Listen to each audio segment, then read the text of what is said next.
All right, good morning. First thing I want to share with you is that our Practitioner 2 class took their written exam yesterday, and so that was a big achievement, so we should acknowledge them.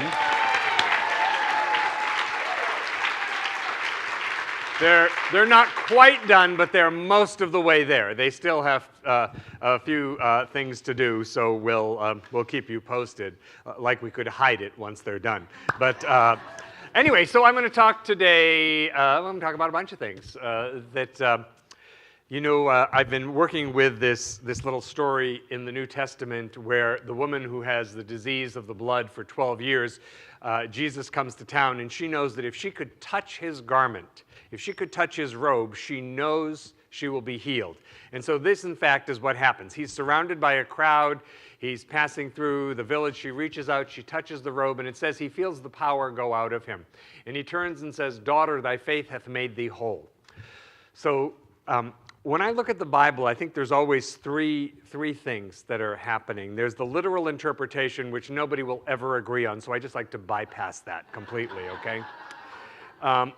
The second thing that's happening is that there's a metaphysical interpretation. We say, okay, well, what does this mean metaphysically, from beyond the physical? And then I think there's a mystical interpretation that gets revealed from within us when we read a story knowing that this is somehow about me.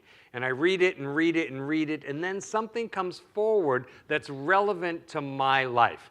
So he says to her, "Thy faith hath made thee whole."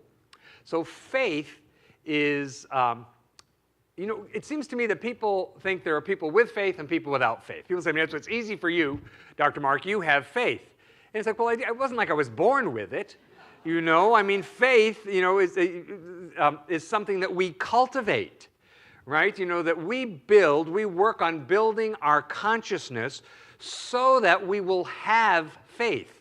Faith is the end result of the inner work that we do in consciousness, to have a greater awareness of our connection with God, to recognize that God is the only principal power and presence acting in our life. That's why we build consciousness. We spend an awful lot of time doing spiritual practice and studying and being of service so that we have trust, so that we trust God rather than being fearful of God, and so that we believe in a God that's actually on our side, a God that is for us, rather than a God that's working against us. Now, this is really, really important because until you do, you're going to have a very different experience in life. So Emma Curtis Hopkins was Ernest Holmes' teacher, and Emma used to say, "There is good for me, and I ought to have it."